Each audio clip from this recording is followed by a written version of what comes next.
The following is a presentation of the Radio Misfits Podcast Network. From the birthplace of modern winemaking, Sonoma, California, welcome to The Winemakers. Local experts Sam Couturi, Bart Hansen, and Brian Casey, along with host John Myers, invite you to listen in as they discuss all facets of winemaking. So sit back, pour yourself a glass, and let's hear what the guys have to say this week. A Moon Mountain this morning. Moon Mountain Marsan, Triple M. Really? Moon Mountain Marsan. Yeah. Alliterative magic. Amazing. Except it's the Moon Mountain District. There you go. Hey, everybody. Welcome to the Winemakers. I'm John Myers, sitting with Sam Couturi and Brian Casey. Bart Hansen is on assignment today. I think he's training for Chef Cycle. That's right. And If you haven't donated, that's this episode airs, it's next week. And he's raising money still. So go to his Instagram. This supports Absolutely. No Kids Hungry. So it's They raised $3 million last year, which is not chump change. That's 3 days of riding 100 miles a day. Seems like that math works out. No wonder I'm not in it, Sam. Hey, everybody. Welcome Chris Cottrell from Bedrock, obviously, and welcome. And Phil Couturi of Enterprise and 16600, and Robert Kamen from Kamen Wines. Welcome, guys. Much appreciated.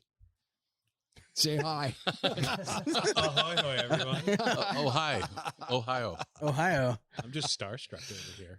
Phil and Robert. No, you can't be starstruck. No, Robert. Luminaries of the Moon Mountain District. And the reason that we're here today is Moon Mountain District is hosting an epic event in about a month at Monte Rosso, a tasting curated and tasting panel led by Antonio Galoni, a tour of Monte Rosso led by our friend and yours, Brene Royal, and then a grand tasting with like 30 different wineries pouring all of their Moon Mountain District wines.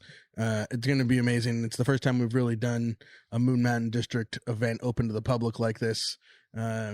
But let's talk about Moon Mountain, the history, the old vines that Bedrock gets, the old vines that Phil planted that were once young vines at Cayman's Vineyard, and just talk about why Moon Mountain matters for all these reasons. Well, can we kind of just talk about, for people that are listening that don't live here or don't know what Moon Mountain is? Because I think even people that live here don't know what exactly are that AVA. What does it encompass? What are the parameters for having Moon Mountain on your label? The Moon Mountain District is on the east side of Sonoma Valley. If you look at Sonoma Valley running north-south up Highway 12, the eastern side, eastern slopes is the Moon Mountain District, the Mayacamas side. The other side of Sonoma Valley is the Sonoma Mountain AVA, which is the Sonoma Mountain side. Right. And Moon Mountain District goes from 400 feet up to the county line. It goes from Kenwood down to the Napa border in Level Valley. When it gets further north, it goes down to 300 feet to be part of the AVA. In a sense, it's like a mirror image of the Mountain Veeder AVA, which is right on the other side of the Mayacamas. When Mount Veeder was being designed for an AVA, they had contacted us to join them, but we decided not to and waited.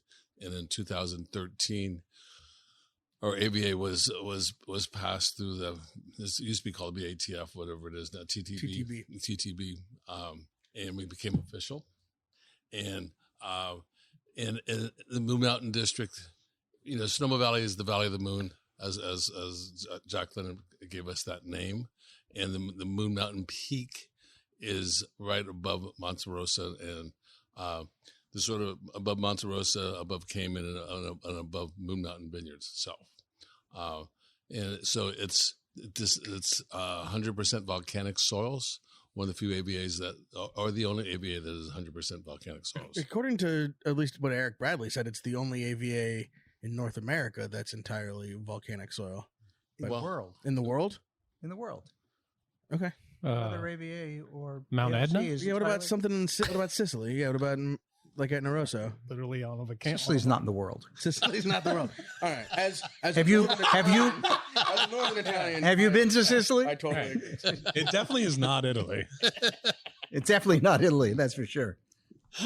And Phil, before that though, people that made wine up there, they had to put on their label Sonoma Valley. Right? Sonoma Valley, and that was That was our doing.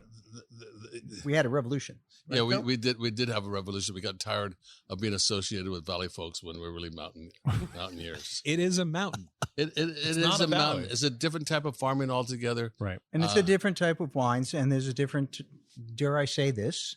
There's a Dare, different type dare. of, I can't say it? Absolutely. There's a different type of commitment up there. First, you have to be fucking nuts to plant a vineyard up there and to persevere, but it's just a different type of person that commits to it. It is. Well, it's got to be one hell of a lot harder to work. Well, Vineyard, it I mean- is, and it's an homage in lots of ways to Monte Rosa. Monte Rosa was originally planted in the 1880s by the Goldstein family. Then Louis Martini purchased it right during Prohibition, and now is owned by the Gallo family. But it is like the heart of the Moon Mountain District. And they got all the dirt. They got a lot of dirt. We have all the dirt on them. No, Right. No, you got all the rocks. They got all the dirt. Yeah. they got all the dirt. They got all the dirt. And Monte Rosa, as the name implies, is the red mountain, and the soils on Monte Rosa are spectacularly red, iron-rich soils.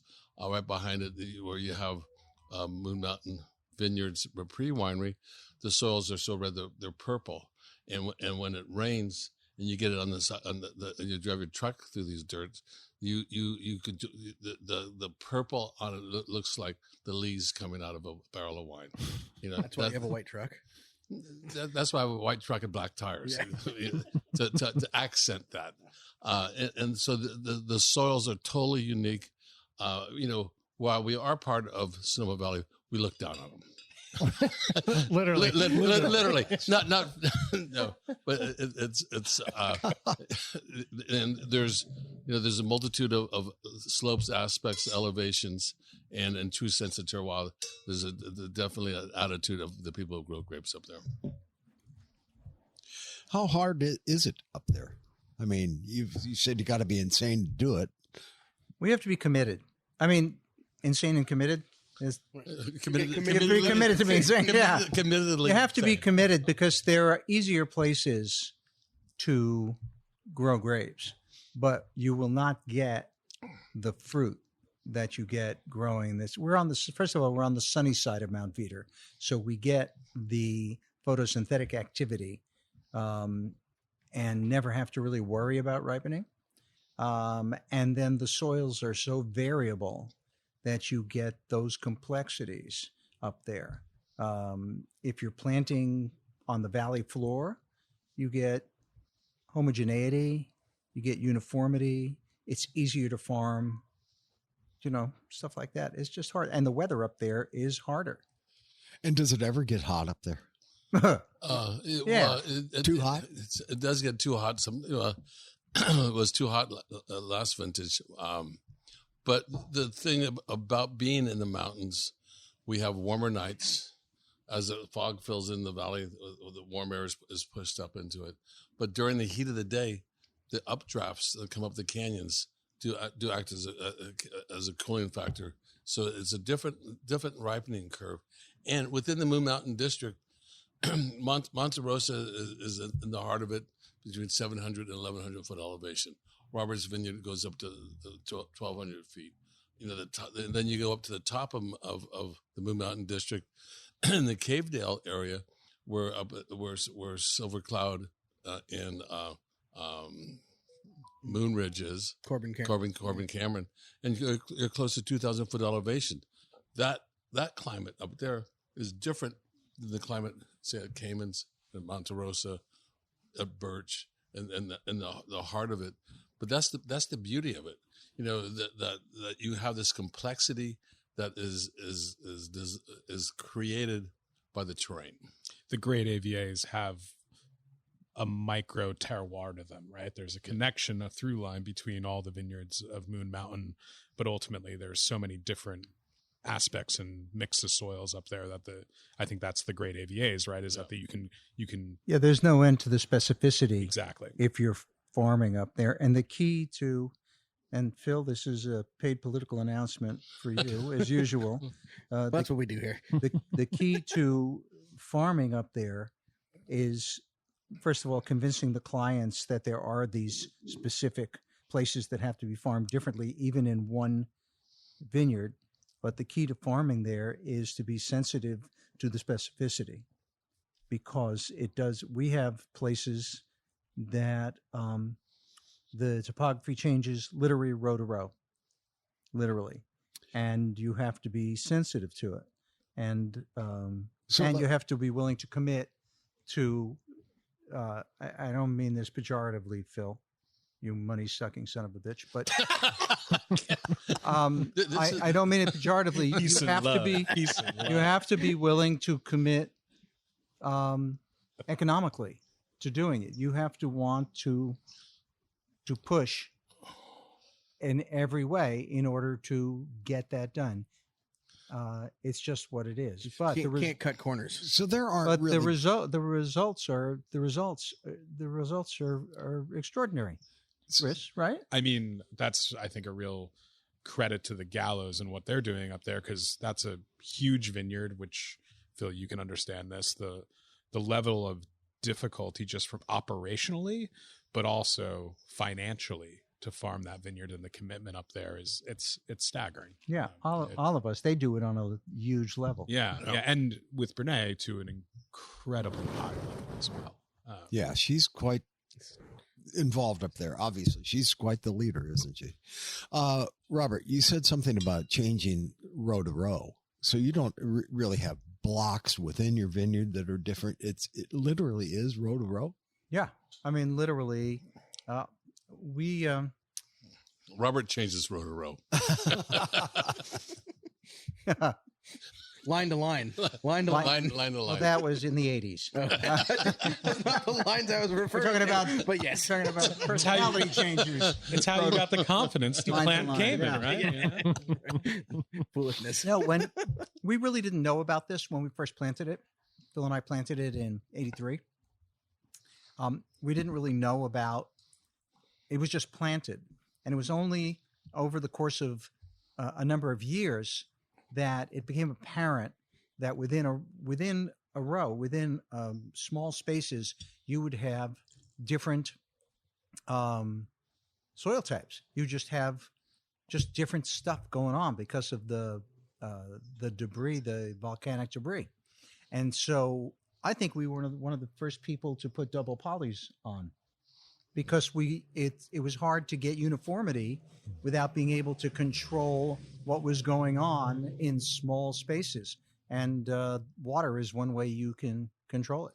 You know, when Robert mentions double polys, he's talking about the drip hoses. You know, when we first planted Cayman Estate, we were using, at that point, 40 years ago, was almost new technology of doing drip irrigation.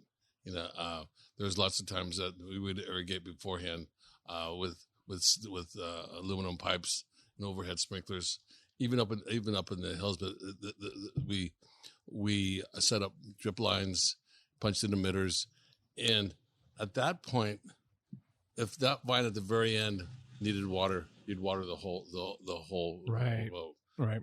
But then I wish I could say that I came up with this by myself. Say it. I didn't. I tell the truth, except when we're talking. Except when you send your bill. Yeah. No, it's not a bill. It's an invoice. Right.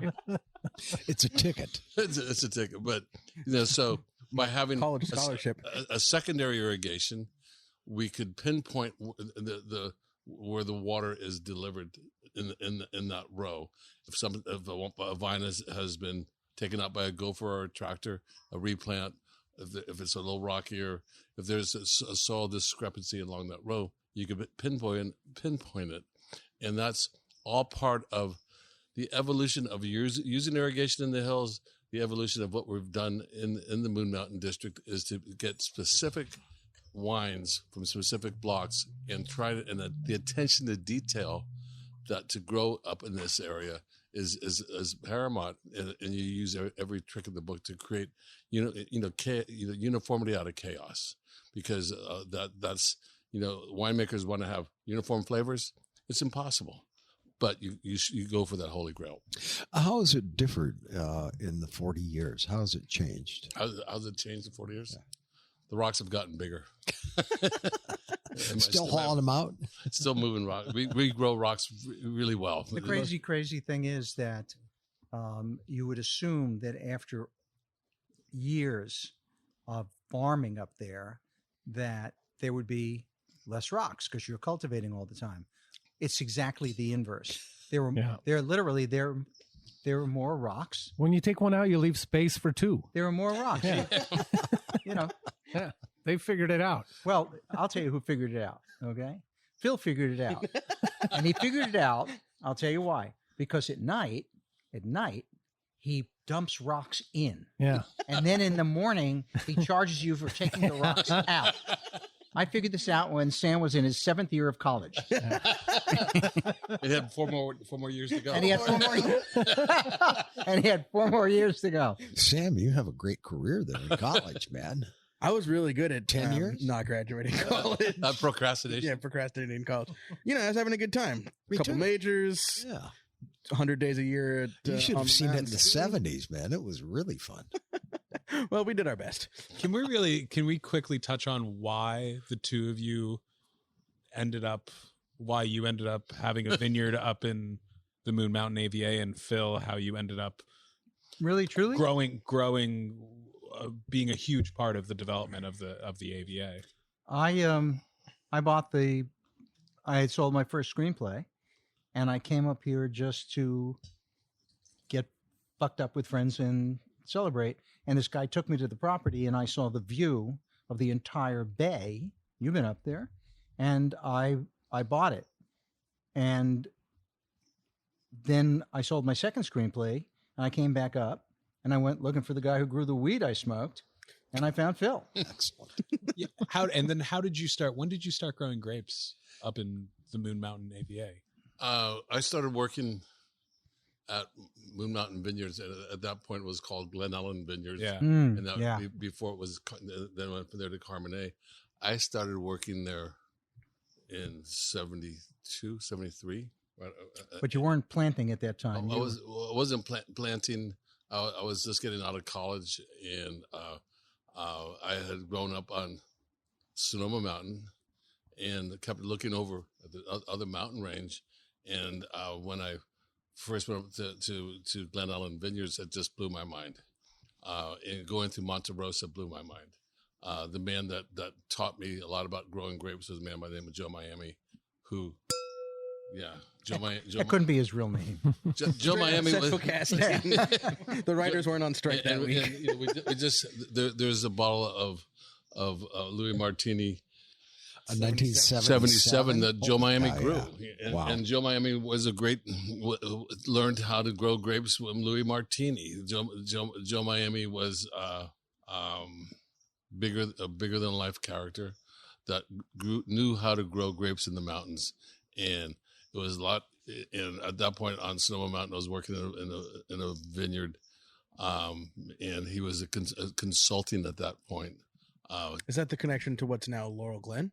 Yeah, Laurel Glen, but it's not part of Laurel Glen. It was the Ballinger Vineyard, Right. And that was an 8x12 Cabernet vineyard, and slowly replacing some of the Zinfandel that was growing up on Sonoma Mountain. Right. But Joe was my mentor and taught me how to deal with the hillside vineyards. What grape grows best up there? All depends. The grape Depends who you talk to. All right. What grape grows best? The Cabernet. for the Cabernet, the Cabernet is the centerpiece of it. Zinfandel was the heritage of that area. If you read Jack London, he talks about right in his horse over from the Beauty Ranch, into the red soils of Monte Rosa to get old red wines from the barrels in Monte Rosa area. Cabernet was planted up in Monte Rosa, I think, in the 30s. Yeah. Well, Yeah. the Louis Martini 37, I think. Cabernets, Yeah, which the are still Louis on the ground. Martini's Cabernets Yeah. were planted in the 30s. Yeah, and right was making after them they in the bought 40s. it. Yeah. That must have been a very fun horseback ride from I Glen think Ellen those Cabernet over. vines may be the oldest Cabernet vines, like a block of Cabernet vines. Are they still there? They're still there. They're still there. I think that's the oldest block in the country. Yeah. We have Cabernet vines at Bedrock that were planted in 1888. And nobody's but really they're part of the sure, field blend. Chris, Right. of what the derivation of them was. Some people say it's 7, some people say it's 8, some people, and then there was right next to those blocks were all these mixed blacks. Yeah. So you didn't know what was going on. Although it is interesting, Monte Rosso, in at least our block, is for the age is pretty dominated by Zin, like compared to Bedrock, which is 28 varieties.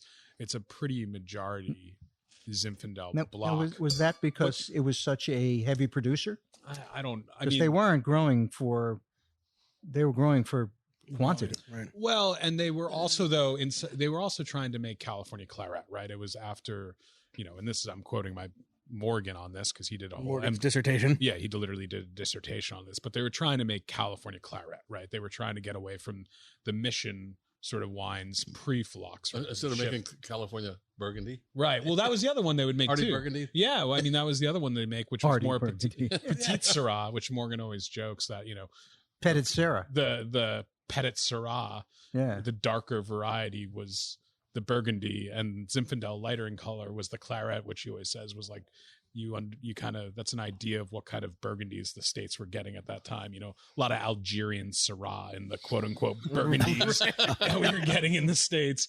But to your original question, John, of like what variety grows best up there, I think one of the cool things, and you could see it in the old Martini wines that I've been lucky enough to have a lot of, the wines always feel like at Monte Rosso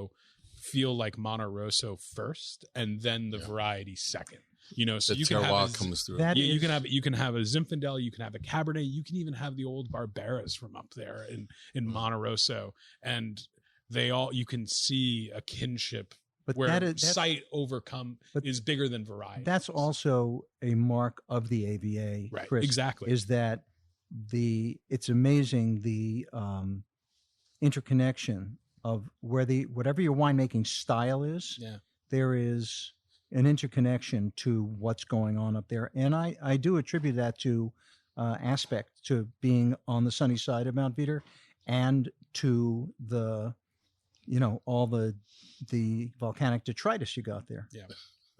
Debris. When debris. when you planted Cayman, how many acres were planted? Right, Monte Rosso was big. That's like 250 acres. But how many acres were planted in that mid 80s? We planted 22. But total for the whole AVA, how many? Like how much has it expanded in the last 40 years? It has tripled in the last 40 years. At least. Yeah. You at that point, when we did Caymans and it started Caymans in '83.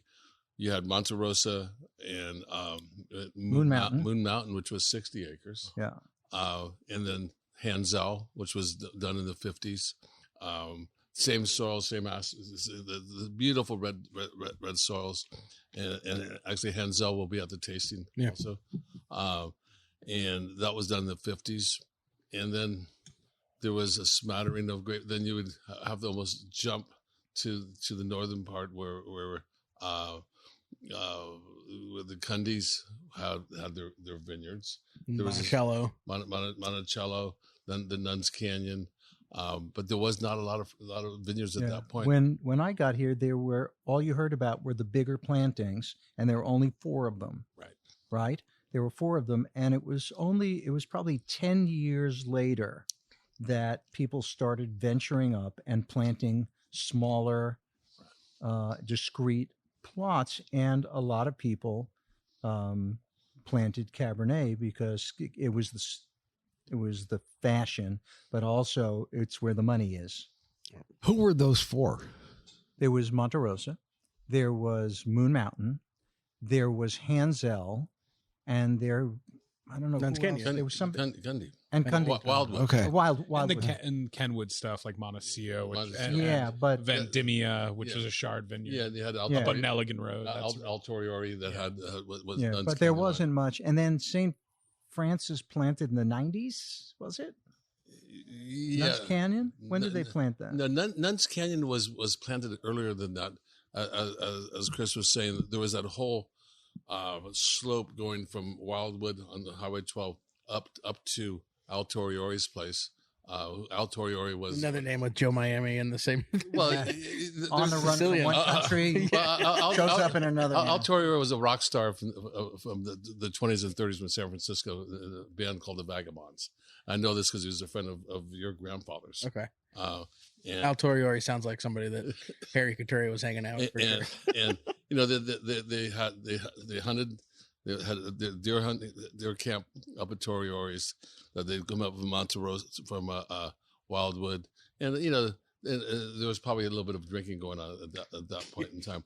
But that's Just maybe. a beautiful slope of all beautiful red soils going up to Monticello, where this under the wire. This under the so that's the future and the present for sure of Moon Mountain District is Cabernet. For the record, and because we didn't bust out a bottle of Cayman and there's a bottle of 16600 inside, there's 1, 2, 3, 4, 5, 6 bottles open on the table, 1 cab, a Chardonnay, a Marsanne, and 3 Zinfandels. And Chris, this is why I wanted you here today. Well, many reasons. Just because it's good to have 2 really dastardly handsome people on the table. It's like looking in a mirror. But right the now. history of You look like George Santos too. yeah. It's the weirdest one. We're ever. gonna both shave and be George Santos for Halloween. God help me. and be Jewish And be Jewish. Right. And Brazilian. and Brazilian all at the same time. And hedge fund owners or something. Yeah, Just absolute liars. Well, the George Santos section of this podcast is fantastic. You guys at Bedrock / Under the Wire make 3 or 4, 5 different wines from Moon Mountain District, Monte Rosso. Will you just kind of go through that list? Because, certainly at the tasting in June, Cab will be the star. But the history of it and the reason that, let's talk about those vineyards and how they've survived and the wines you make from them a little bit. Yeah, I obviously the core, the first wines that Bedrock made off Monte Rosso, which was 2008, was actually Semillon, which was actually Morgan and I's first ever pick together because that was my first harvest. So And What year was this? Those are the oldest Semillon vines maybe in the world? I think there may be 1 or 2 in Australia that are older, but yeah, it's 1886 plantings, 800-ish feet, actually overlooks Bedrock Vineyard. So that block in particular, where he has like the whole Moon Mountain AVA has like a sentimental feel to me that I there's Where so did many. that Semillon come from? There you go. a A chem, that's what they'll say. Right. Because when the legend becomes fact, print the legend. But that's an old John Ford quote that I love. But yeah, so that was where it all started for us with Bedrock and Moon Mountain, was that old fine Semillon up in Monte Rosso. Then in 2010, we added Zinfandel from Monte Rosso from the old vine Zinfandels, which was actually Joel's old block that he made Monte Rosso from Ravenswood from 93 until 2002. So just by happenstance, Morgan ended up getting the same block that his dad worked with, which is very cool. And if you ever get to have a chance of one of Joel's old Monte Rossos there, Joel, if you're listening, anytime, just let me know. yeah, they're really special examples of Monte Rosso. And then we went to Montecito Vineyard in 2013, which we have on the table. And then we also farm a vineyard called Alta Vista, which is in like the southern Moon Mountain That's district. up Garricky Road, right? Yeah, exactly. Yeah, about 1,000 feet. And it's 1940s-ish Gewürztraminer. So again, we think the oldest vine Gewürztraminer in the country, a little tiny 2.5 acre vineyard that was abandoned for a couple of years, that we actually had to do a lot of restoration on. For a couple of years there, it was by far the most expensive fruit that came into the winery. It's like, oh, that's $13,000 Gewürztraminer per ton. Or Yeah, but $20,000. you know what? There's I saw some gourds in northern Napa Valley. Yeah.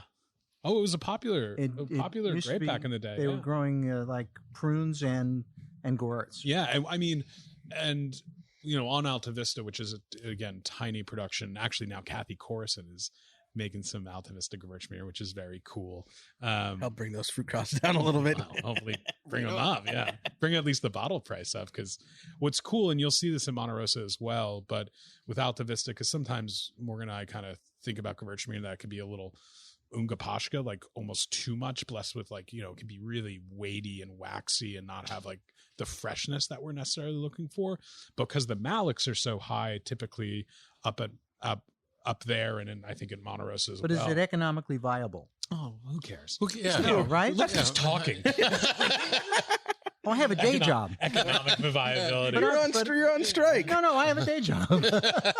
But because of that high malics, the Gewürztraminer that we get from there, because we don't let it go through malolactic, it has all those aromatics, but it still has cut to it. And I think that's one of the great things about the Moon Mountain AVA in general is the brightness the wines can have as well. And then Monte Rosso, Montecillo, Alta Vista, and then for a couple years we made chewy Chardonnay into both still and to bubbles, which some I only people would brought know up as the economics, Chris, because as this business evolves, it gets to be more and more expensive.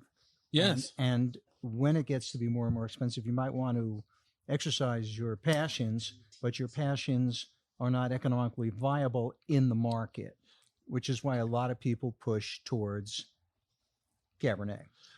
Yeah. And, it's Cabernet is king, and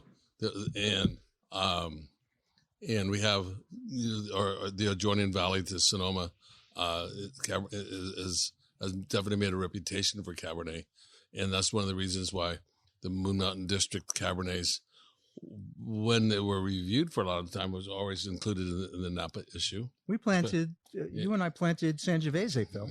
Yeah, we planted. We planted Cabernet, then cut it over to Sangiovese, then brought it back to the because Cab. economically it wasn't viable. And the Sangiovese was That spectacular. was one of my favorite wines I've ever had in my life. Is a '97 Cassandra Vittoria Sangiovese.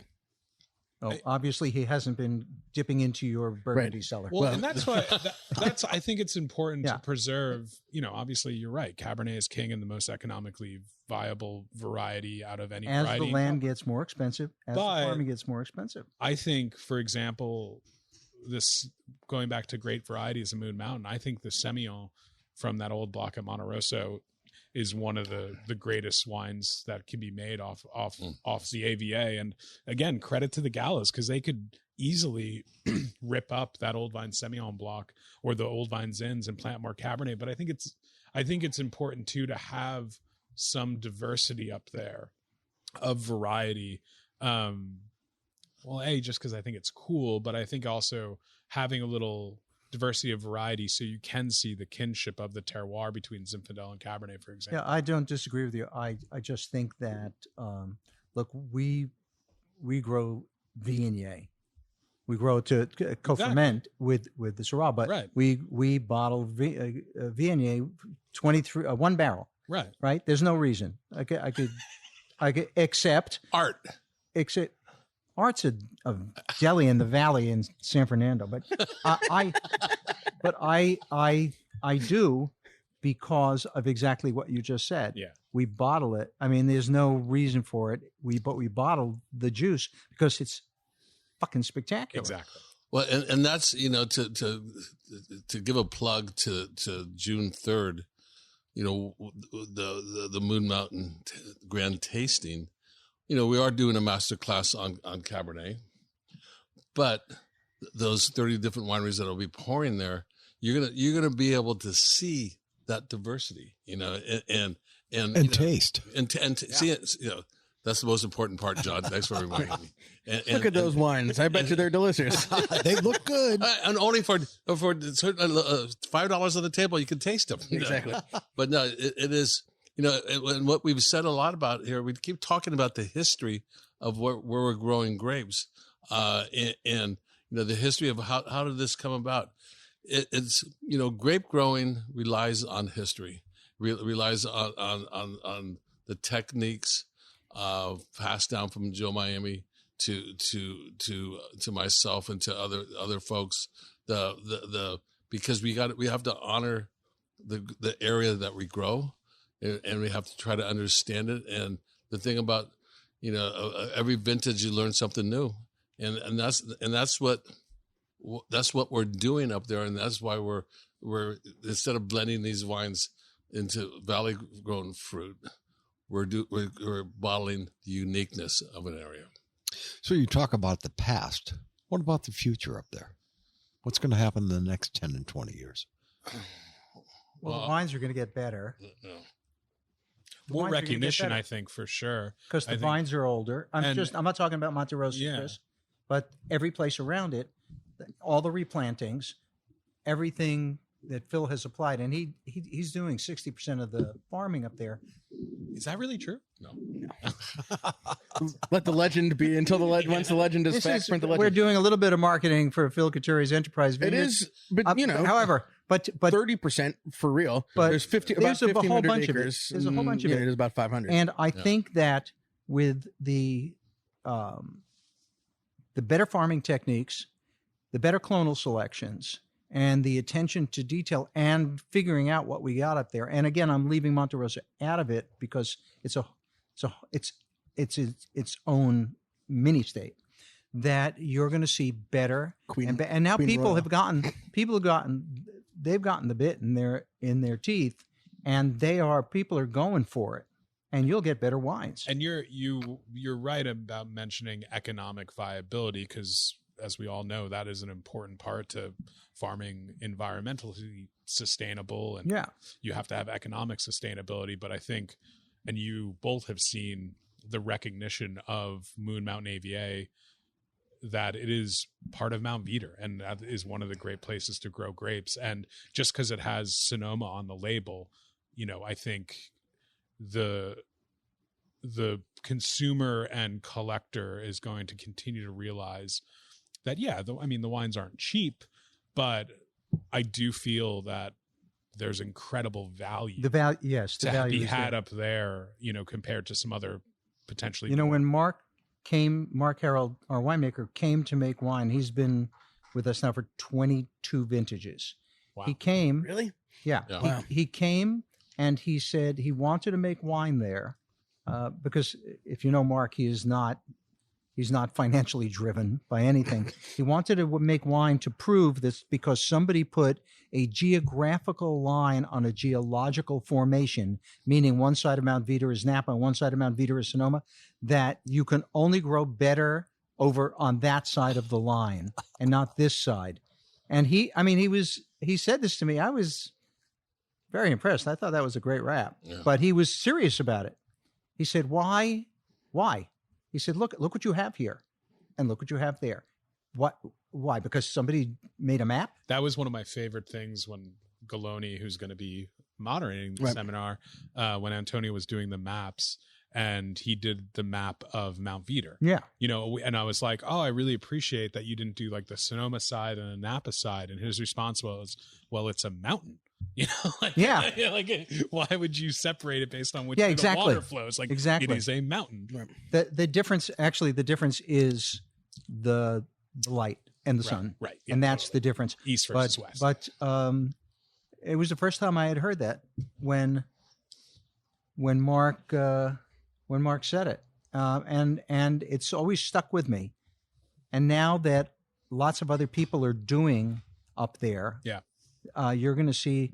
I predict, within a decade, these wines are going to be internationally recognized. Yeah, I think that decade is happening right now. Yeah. I do too. I was at the New York Wine Experience last year, and people were talking. Why were you there? Why were you there?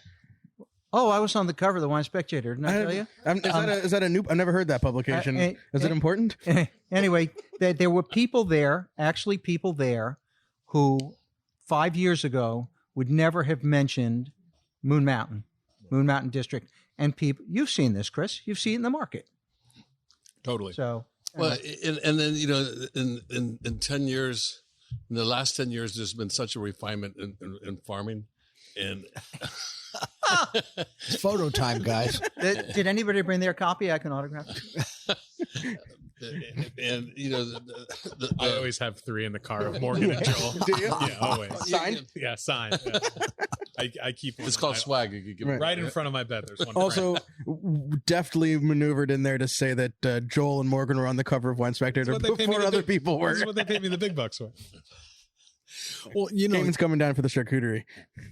Phil, you mentioned 30 different people, wineries, talking at this seminar. Let's get into the seminar Yeah, itself let's and go what's on. going on. All right, so here are the members, and I imagine everybody's gonna be pouring. Be Wise, Hansel, Cayman, Corbin Cameron, Cundy, Las Madronas, which I don't know, Lassiter family, Louis Martini, obviously, Moon Hollow, Moon Mountain Vineyard, which is Repris, Pangloss, which is part of the Repris family, Sepio Vineyards, Valley House. Those are Valley House is Simon's Vineyard. Stone Edge Farm, Theorem, Ty Caton, 16600, Bedrock, Gagnon Kennedy. I didn't say that right. Gagnon Kennedy. Gale Wines, our friend Dan O'Brien. Hill of Tara, friend of the podcast, Danny Fay, Jam Dubois, Kokomo, Lambert Bridge, MDC. That's I don't never say it right. Yeah, Alex and Marty, they make incredible wines. Muscardini, Robert Bialy, Sojourn Cellars are all members Lots. who are going to be there pouring wine. The event, just if you Google Reach for the Moon with Antonio Galoni, you can find it. It's on Eventbrite. It's also on the moonmountaindistrict.org website. The grand tasting is... So the grand tasting is all those wineries that I just listed. The seminar, the master class. Let me find it here. Hey, Chris, this does not suck. Yeah, I mean, I think there's one other because Did I skip it? Did I leave anybody out? no, Under the wire. I think That's what I said. only twice, but Okay. no, I think another important person, right? Because there is a pioneering sort of, even though obviously there's a long, the Goldsteins were the first pioneers of the mountain on the Sonoma side.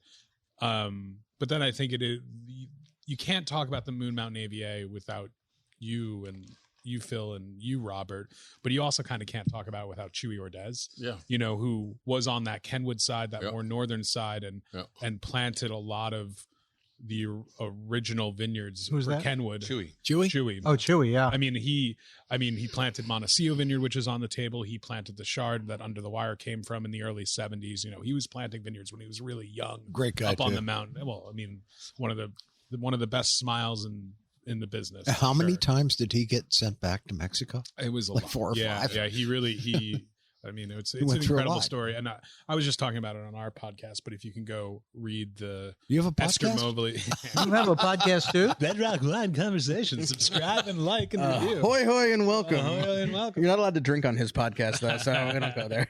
But I like to get people lubricated before it starts. But yeah, I mean, I think Chewy is also a huge part of the pioneering sort of story of the Moon Mountain AVA and Well, and then, the Cundys in Wildwood, yeah, exactly.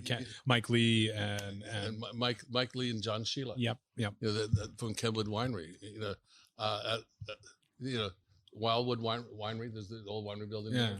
Monte Rosa. There's the old winery building. Yeah. There's so much history in this this strip of mountain range, and as you said, Chewy in the north. We're in the sort of more in the central.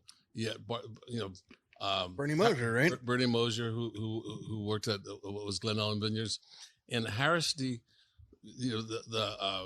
was part of the Moon Mountain District, Right. and so that's where the Zinfandel came from. I mean, it's just cool too, though, to think that like we, obviously you could talk about some of the pioneers, but also at this event, people are going to get to come up and meet some of the pioneers that are still around, like you guys, and it's not Jeff like, Baker. It's not like this long. It's not like we're looking back 5 generations. Like you're going to be there, and that's pretty cool. And the diversity of styles, of wine that people are producing that's going to be at the tasting. I mean, it's But once it's a again, what murderer's you row. said in the beginning of the podcast, there is an interconnectivity Totally. through, whether it's Eric making the wines, you making the wines, Mark Harold making the wines. There is something about these. Like I said, I was at this event and people knew it, and not only knew it, but knew the diversity of wines from it. And this 5 years ago, this was not around. It's I just think it's really interesting to see how the agriculture and the vinification of the wines is now coinciding with an awareness in the market Yeah. for I mean, a specific region. I mean, look who, Montecillo Vineyard just changed ownership, Stewart Family Wines, and, they're a Napa-based winery. They make To Kalon, and when they were buying their first vineyard, they crossed that county line.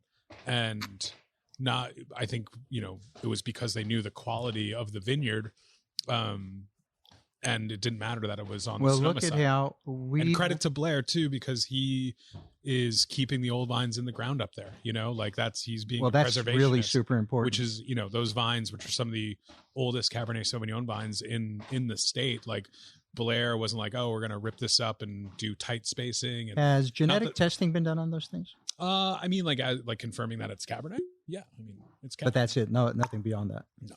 Yeah. When we hired Mark, he was the first Napa guy to cross the line. Now that line has blurred. Yeah, which it should. It's I mean, you're making wines all over the place. Yes. But it no. I mean, you're in 5 different counties, but 10? 10 10 different counties. I'm Santa sorry. Barbara to Mendocino. Yeah. Yeah, but before that, you did not find those quote unquote Napa winemakers crossing the line. Now that line has totally blurred. Look, Phil is selling fruit to all these people out of the Rossi Ranch. Real recognizes real, and quality recognizes quality. Well, that's what happens is people are following the fruit. Yeah. Winemakers search for great fruit. Consumers search for great wines. And I think that, again, the little plug, this is what you'll be tasting on June 3rd. If you're not familiar with the Moon Mountain District, you'll walk away with a new understanding of a unique AVA. And also you're going to be in Monte Rosa, which is one of the most staggeringly beautiful Unbelievable. places. Yeah. It really is. I mean, it's Let's talk a little bit about the format of this tasting event. 30 people, that's a lot. And I assume you're going to get out in the fields. Isn't there a tour of fields? So there's 2 levels of ticket out there. One is the master class and the tasting, and one's just the tasting, the grand tasting.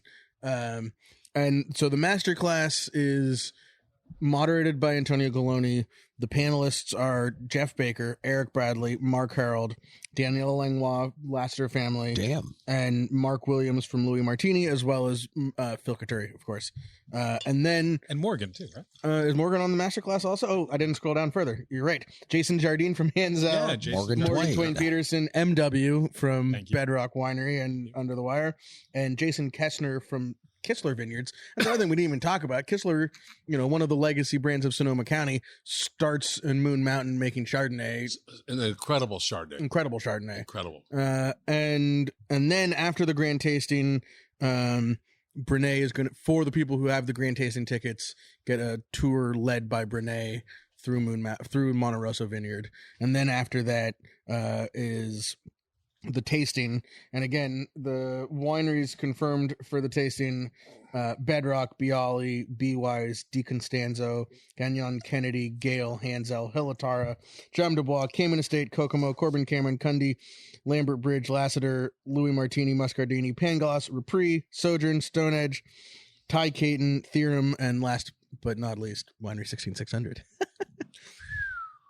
It's a mouthful. It's amazing. So Takes your breath away. You're just going to say get it. out in the fields. You'll be able to see what everybody else is doing. How many people farm up there? I mean, who you say 30 are speaking, There's 1,500 acres under vine in the Moon Mountain District. and how many vintners get through that? Phil, Chewy, and Gallo. Those are the big 3. The big 3, but there's there's Twisted Vine. If you drive up Trinity Road, there's a lot of small producers. Petroni. Petroni, and you know there's a lot of different, and this is the beauty of this tasting. You'll be able to taste some of these unique small production wines, and having, you know, I think it's an exciting event to have Jason Jardine coming in from Hanzel, talking about what he's doing over there, taking fucking this incredible. Yeah, we just had him on our podcast too, Yeah. and like and I know he was on this podcast A couple years before you got him, but Yeah, no, no. who's counting? no, but like he is such a. I mean, I would love to have dinner with the two of you because that would actually get me to shut up.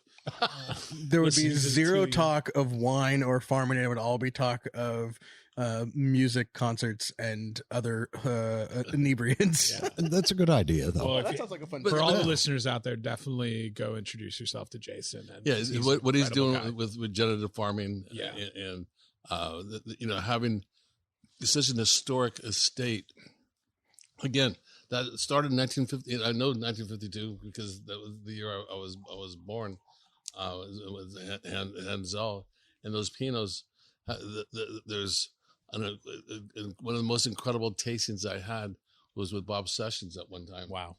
You know, going through R.I.P.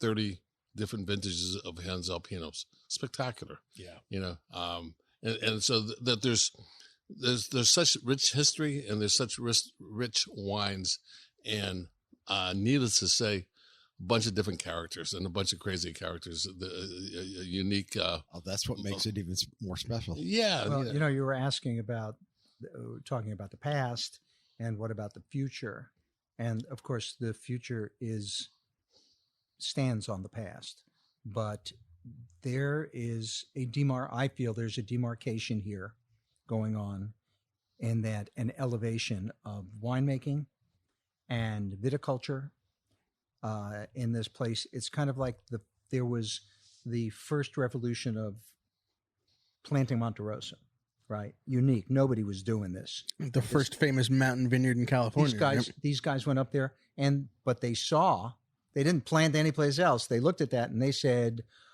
"Oh," and the wines that have come off there forever, etc.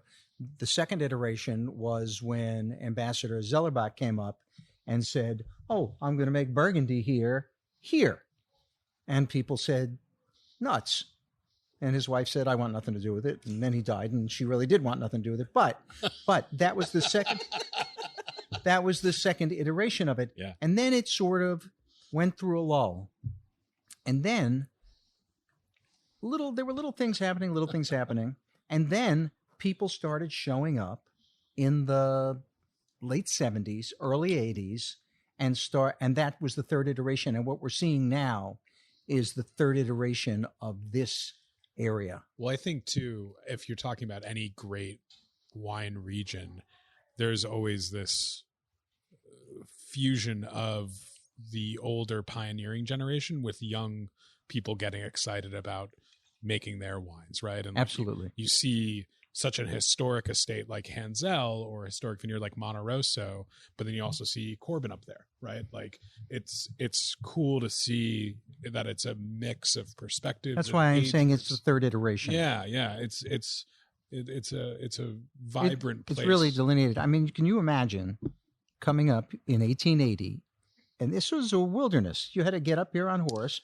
It was a wilderness, and some guy looked at Monte Rosso and said, "I want to buy from here to here, and I'm going to clear it." Yeah, because it a was grocer. all Yeah, a grocer going to a Yeah. cultivar. It, I mean, and we do have to credit a particular group of people that, you know, we always say like, oh, Emmanuel Goldstein planted Monte Rosso, or, you know, Senator George Hearst planted Bedrock Vineyard. But then the reality was it's Chinese Right. labor. And the reality was there are people who got dirty. and there's Right. potentially people that, you know, sacrifice their lives to plant some of those vines. And like, I think maybe that's also kind of an underappreciated part of, you know, Sonoma Valley history, but even just Sonoma wine history in general, is that a lot of those vines, most of those vines were Chinese labor up there. So they're the ones that really put in their blood, sweat, and tears to plant those vines up there. And I mean, that was before excavators. Chinese walls. It was before it was dynamite probably. Well, you talk about Chinese walls, right? These guys built all these walls. There's all those walls all over your property.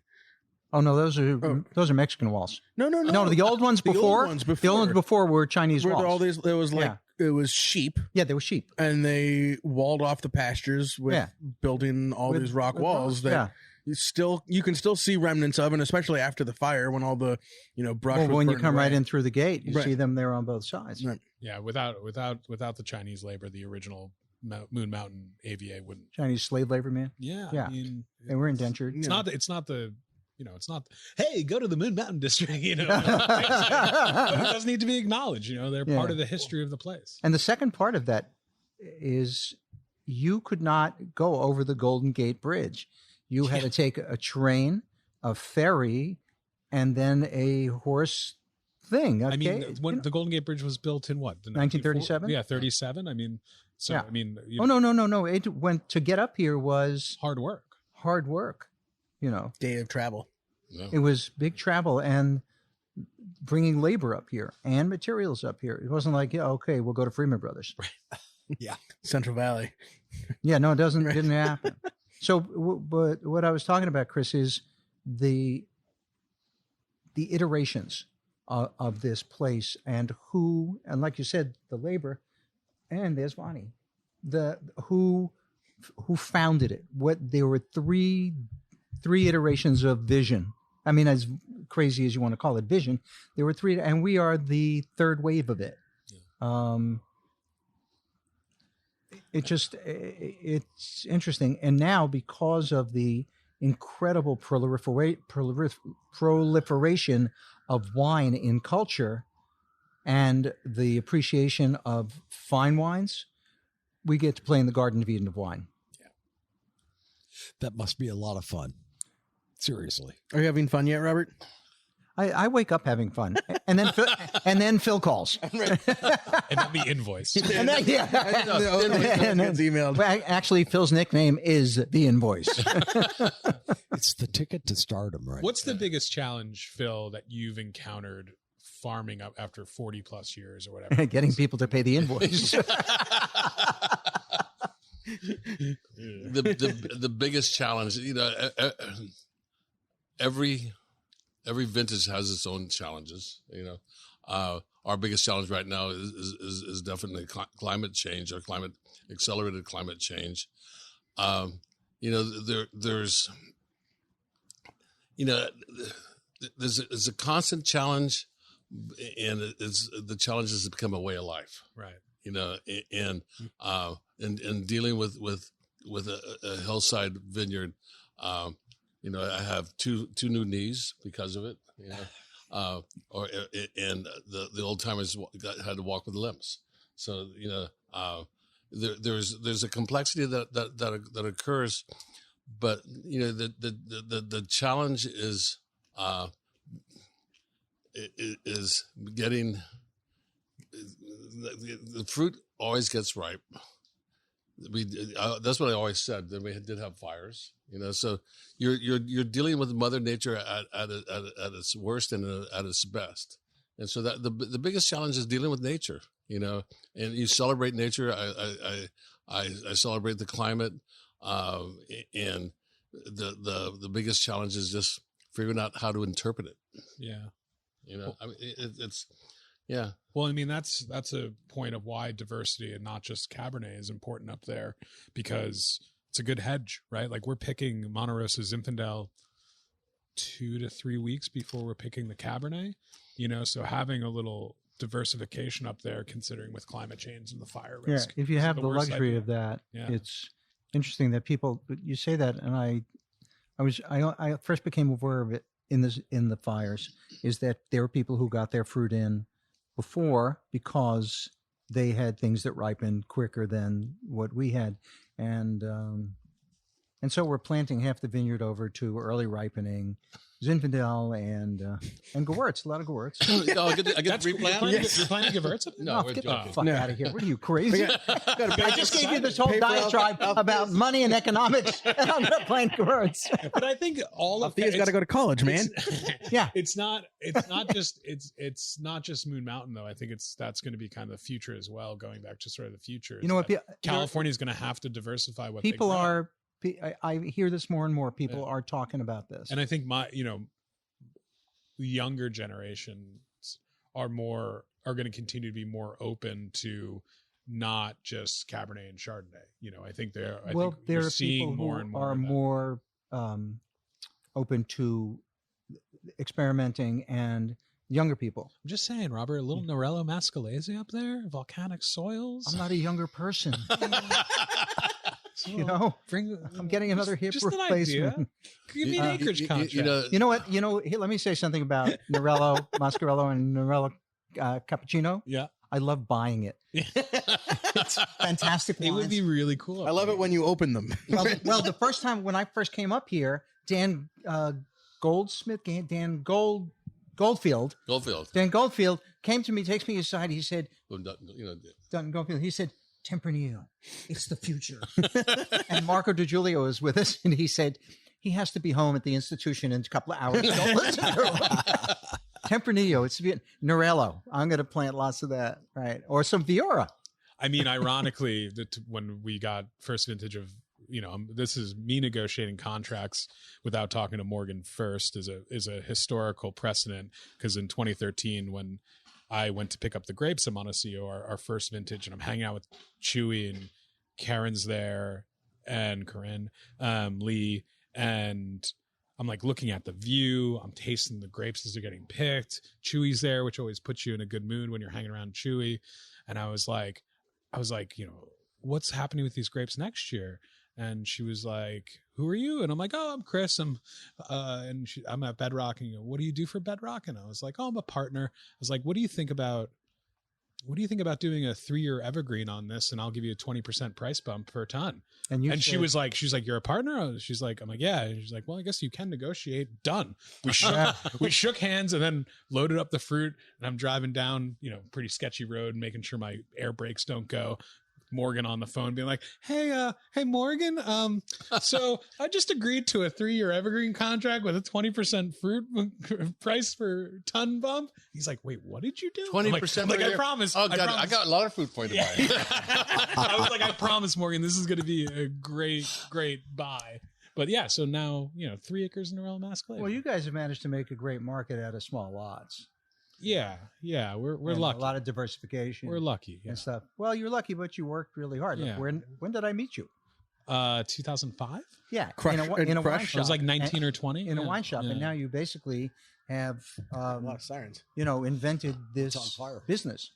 Well, I'm lucky to have Morgan. Well, the two of you, You but know, he's I not mean, here, so He's I lucky to have you. I can throw shade. But Yes, we're I can also throw shade lucky on that people out there go on the journey with us. That's a lot of fun too. yeah. Well, it's a lot of work to do what you did. Yeah. I mean, Thank you, Robert. Some of the stuff you make is, it's marginal. Yeah. It's easier. It is. It's marginal. They're marginal brands. You've got to sell this stuff. Yeah. to Marginal people. varietals. Marginal varietals, Or sorry. places. I mean, yeah, thank you. But I mean, that's the thing too. Some would have said that the Sonoma side of Mount Veeder was more of a quote unquote marginal place. Oh no, that's the first thing I heard. And now it's not. Now it's, That's the first thing I heard. yeah. Our ripening curve is definitely different than Second thing I heard is you're planting organic. You hired that guy, that hippie guy. I heard that. Is there a Then I tie-dye heard t-shirt You're going to involved? charge how much for a bottle of wine? Yeah. We heard a lot of things. So, Yeah. Well, we were George, I over. gotta go. We were over in Napa last week with Andy Beckstoffer. Did he sue you? No, not yet. We haven't released the episode yet. And therein comes that whole pricing issue. I mean, what he's done over there, obviously getting a fair shake or more than fair shake for the growers and getting things, where he wanted them to go. What do you see in the future for Moon Mountain like that? Is it just a continually spiraling cost? We're on the Unintended. radar. No, We're on the radar. keep driving up that Things hill. are looking up. We're on the radar. People who have come here are super serious about making the wines. And if you get super serious people who are willing to commit time, money, and energy to it, you're going to get better wines. And our name is out there. Like I said, at this event, people are talking about it where they never would have. And this is going to be a thing. This is really, truly going to be a thing. Excellent. And the beauty of the Moon Mountain District is the views that you get driving through it. Is one of the things that you can never get tired looking out over the vineyards and the landscape of where we grow our grapes at, and the ability to maintain that is probably the biggest challenge. Yeah. Marco DiGiulio said to me on that historic day when he told me he's going to lock Dan up, he said, I just want you to know wine takes a long time. I said, what part? He said, all of it. And I have never forgotten that. It took us so long to establish our brand. It took us so long to plant. Everything takes time, but we are on the cusp of the other side of that now. We really are. Totally. Anyway, I'm going to go eat tacos. Yeah, go eat tacos with Bye, Roberto. See you, Robert. Good seeing Uncle you. Bobby. Chris, it was always great to see you. I just talked to Tom the other day. Oh, wow. Yeah. I actually did too. So interesting. Robert, thanks for being on the show. Much I can't wait to have appreciated. Great that to see you. Laurent Ponceau that you're going to open Yeah, for me we're that you gonna- just bought. No. Remember, 91, not Just 90. just let me know the year. 91. 91. I like the higher asset. Phil, question for you. Yeah. What's the next Moon Mountain? You live up there. You see all these mountains. You work in them. You travel them. Is there another section of those mountains that could be the next great Moon Mountain District? Well, there's Great to see you. the next Moon Mountain. I don't think that you could replicate what's going on at Moon Mountain, but there is definitely other areas that are being explored. That I have good faith in them bringing out some nice, incredible fruit. Working over in Coombsville, going up to the Green Valley Road, up in the Napa, Solano County interface. There's places out there, and what it requires is, as what we've done in Moon Mountain District, is commitment, and vision, and commitment, and having a lot of rocks in your head, because you're gonna have that you have to be stubborn as the ground that you're working to make a new area great. Can I ask you, because you've obviously worked with a lot of different aspects and vineyards up there, what do you think of, and I have my own opinions about this, but what do you characterize the hallmark of the flavor and the texture of Moon Mountain wines? What are the things that you kind of see a through line between all the wines and even in vintages? Yeah, the minerality, Yeah. the color, the intense fruit, the bright acidity, the uber ripeness. So there's a dichotomy there of bright acidity and uber ripeness, Right. but these things do occur, Yeah. But it's that the minerality and texture that you get from the volcanic soils, and I always liken it when you're in Hawaii and you eat a papaya grown on volcanic soils, Yeah. and the flavors are true and intense, and that's what you get from Moon Mountain. You get true flavors of the fruit that you're growing. And Morgan always talks about that. It's like at Monte Rosso, at least with Zinfandel, it's tricky, right? Because the malics are so high that you'll be tasting and you'll be like, oh, this isn't ready. But ultimately it's ripe. Just that high malic is tricking you. And once it goes through conversion, you feel like the wine comes together more. To have lunch if you want to join us. Okay. The return of Robert Kamen. Yeah. He's inviting us to lunch, which means that he wants us to bring wine. And where are the tacos being served? Sam, what do you make from up in Moon Mountain? So we have Estate Zinfandel. Right. 16600 is Zin. We have the Marsanne from the Simons Vineyard, juxtaposed with the Cabernet from the Simons Vineyard, which is that vineyard down in the sort of bowl, volcanic bowl behind 16600 Estate. I love the Marsanne. And then we just this year are bottling Liquid Sky Cabernet, which is sort of the ridge line above that. And then my favorite one of my favorite wines that we make is the Muchas Piedras. It's mostly Grenache. There's a long row of Mourvèdre and a little row of Alicante Bouschet, which is sort of our ode to the the new California field blend. And we've made Chardonnay from a vineyard we call Charlie Smith Vineyard, just next door to the Kistler Vineyard. We've made Sauvignon Blanc from Moon Mountain District. So, I mean, that's the cool thing too. Even at this tasting, there's going to be a diversity. It's not all going to be Cabernet. It's not going to be. We'll have our cab stuff, which is we don't make a ton of, and it's priced in a way that people don't try it all the time. But we'll have that. We'll have the Zin. We'll have the Muchas Piedras, and we'll have the Marsanne. And we'll have Cuvée Caritas there. Okay, cool. Which is the Semillon based. Are you going to pour that Chewy's under the wire? Yeah, it'll be under the table. Under the table, under the wire. Yeah, when you'll need a little breath mint, that was fantastic, Chris. I mean, it was a great way to start this tasting. I mean, hopefully I can finish it with it too. That there's a talk about a through line, like whether it's the still wine we made from the Chewy vineyard from the early 70s vines that are sadly no longer there, but you see the Hanzel connection, which is like there is a warmth to the wine, and there's that like Moon Mountain texture and like almost like mountainy phenolic texture. But it's amazing how, even though it's a warmer site, how much minerality is retained in the wines. And that's the same thing with Hanzel. There always were weighty, textured wines, but always still had a brightness to them. Well, and that's something that we talk about all the time. Winemakers who buy grapes from the Moon Mountain District for the first time freak out about ripeness, freak out about acidity, and it even at high ripeness, high sugar numbers, pHs are really low. Yeah, and that ability to sort of balance those things and have those elements make these wines ageable. Yeah. They make them fresh and delicious, brings that minerality.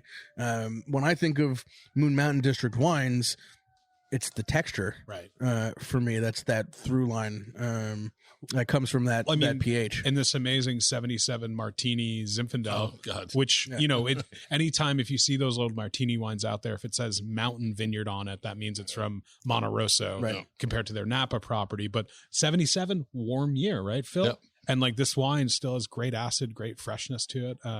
It's tasting the 77 back to back with the 18 Bedrock from Monte Rosso. Pretty cool, right? That was really, and especially after this has opened up a little bit, the aromatic, there's like they almost smell the same. There's a citrus element to with Monte Rosso Zin in particular. I notice it, and it translates to Bedrock Vineyard down in the valley because the same dirt, the soil slid down with just more rock and bedrock. So there's always a little different structure to bedrock, but there is this like orange peel citrus element that I do find especially when they're young, but even in the old one, you get that a little bit of that citrus aromatics there. There was one time, I'll never forget this. A guy shows up at my house. This is when God was the late 70s, and he had a 57 Monte Rosso Zin, a 57 Monte Rosso Cab, and a 58 Barbera. Yeah, and I still taste those wines. Yeah, and the ability to survive that long. It was 77. That's a long time ago. Yeah, no, I had a 64 Zin out of Magnum. That it was like, oh, this still has another 25 years left in that, and I mean, and do you think that's the Magnum bottling? Yeah, no, I think out of 750, it's storage partially, but I think out of 750, it still would have been great. But what's the greatest? What are some of the greatest wines you've ever had? Obviously, those late 50s martinis, but what are some of the other great like historic wines that you've had from the AVA before it was an AVA, Phil? Well, the Hanzel, old Cabernet Cab Francs. Some of those old Kenwood Artist series, which were based around Montecito, also incredible. Yeah, and the funny thing you mentioned that the low pH and from what was Cabernet, which is now Moon Mountain Vineyards Repris, those red soils have such a high potassium content that the pHs are through the roof. Right. Oh, really? And Interesting. these aren't going to last. They last forever. Right. There's that magical dichotomy, and Jeff Baker, who will be on the panel, hopefully I'm going to prod him for talking about making those old Cab Francs. Man, they're just wonderful wines. So, for both of you, besides your own, what is your favorite wine that's made up from the Moon Mountain AVA? Do you have one? What's my favorite kid? Okay. Sorry. I am. Yeah, obviously. No, when you're facing, it's like there's the favorite wine is the one I'm drinking at the time. No, that's not even true. Sometimes I don't like them, but when it comes to the Moon Mountain District, there's the diversity, and I always personally, I always reach for hillside fruit. I don't care if it's the Vaca Range, the Mount Veeder, Moon Mountain District, mountain fruit. Hermitage. Hermitage, the rolling hills of Chateauneuf. It doesn't have the elevation, but the Côte Rôtie.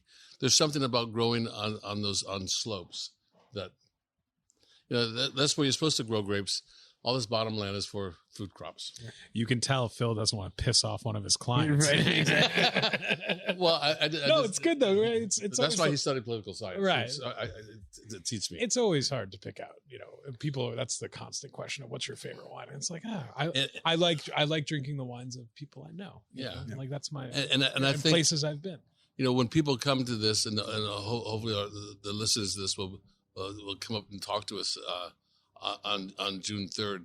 It'd be interesting to see your responses to what There's going to be a variety of styles there. Yeah. Right? Like it's going to, which is cool. Well, and the other cool thing about this, and this is really being driven a lot by Gallo and Brunet and Monte Rosso, is now there's so many more producers making wine out of the Moon Mountain District than even 10 years ago. It's very cool. You look at the list of producers out of Monte Rosso now, the diversity it is incredible. Obviously, they keep a lot of the fruit for themselves, but they're selling to some incredibly talented winemakers. I don't know. That's definitely a weird jet. Police helicopter, sheriff's helicopter, all those sirens. What's going on? I mean, we heard all those sirens. Nothing showed up on Pulse Point. Coming up? I mean, there were a lot of sirens. Vehicle fire, High Road. That could be it. 17037 High Road. So that's in the AVA. It's in view of Monte Rosso. and that's what a perfect way to end. Let's go find out. Let's go. Let's talk about the event again. One more time. Real quick. Yeah. One more time. Go to moonmountaindistrict.org. Click on events. There's a couple of clicks to go through to get to the Eventbrite. You can buy. There's a few seats left for the master class with the tour led by Brunet, and then there's plenty of room left for Shoot the Moon. For Reach for the Moon. Reach for the Moon. Reach for the Moon. That's all I know. For the grand tasting, I think there's you can have like 200 people for the grand tasting. So definitely, if you love wines from mountain vineyards, I can't think of another tasting like this that'll be a collection of just mountain volcanic soils. Again, it'll be a lot of Cabernet, but there's going to be a whole bunch of it's other. It's going to be amazing. It's going to be amazing with a view to match too. You don't have to be into wine to get your breath taken away from being at Monte Rosso. Chris, is this the first one they've had? Tasting up there? Yeah. Historic Vineyard Society did one up there in the past.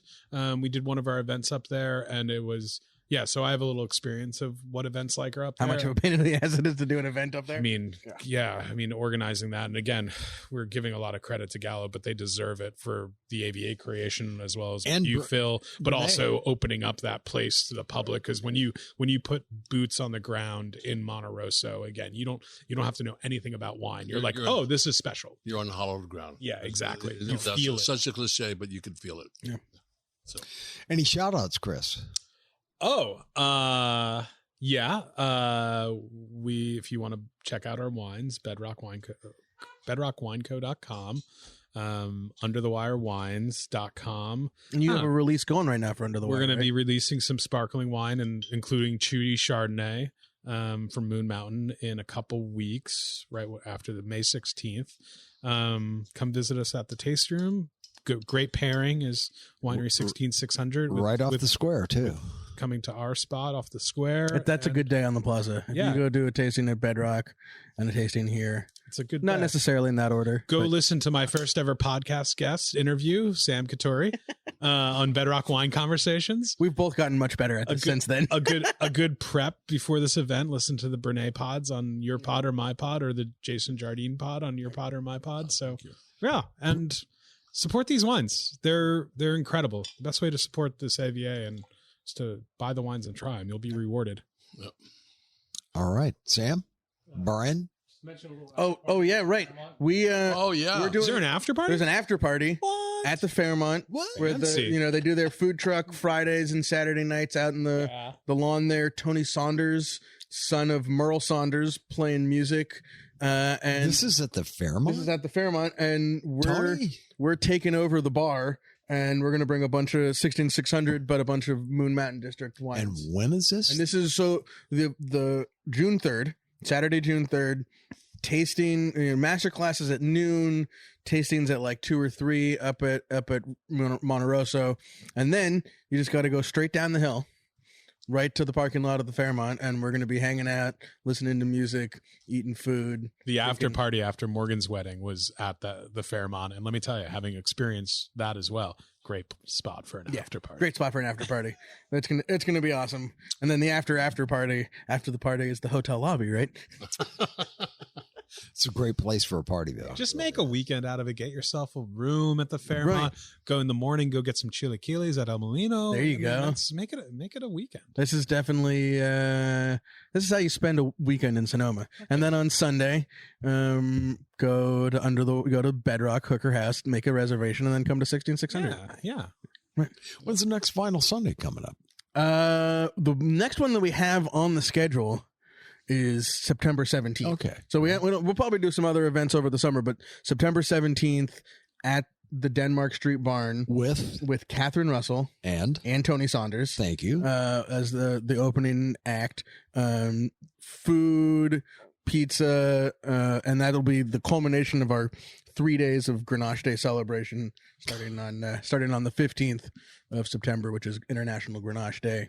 There's going to be a special dinner. I don't know if John Toolsey has started promoting it yet. A special dinner, sort of like one of those out in the field kind of dinners where you don't know where it is until you get that morning. So that'll be Saturday night, and then Sunday. Grammy Award winner hanging out at a barn in the middle of Vineyard in Sonoma. Hey, Dave Hayes and Roger Randall, book your flights. Seriously. All right, guys. Is that Thank it? you. Thank you. Thanks for having me, guys. See you all June Thanks for 3rd. coming in. See you June 3rd. Hey, thanks for listening, everybody. We will talk to you next week. So if you've listened this far to the podcast, you deserve a promo code for the Reach for the Moon Mountain District Grand Tasting. Promo code is...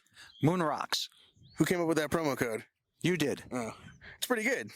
Everything you do is pretty good, Sam. Pretty good. So promo code MoonRocks, $25 off the grand tasting. There's 10 of those tickets available. If you listened all the way through, or you did the smart thing and you fast forwarded to the end, use that promo code, buy some tickets. We'll see you on June 3rd. Thank you very much. And show up. Or, as I said in one of my films, I will find you, I will kill you. Fantastic.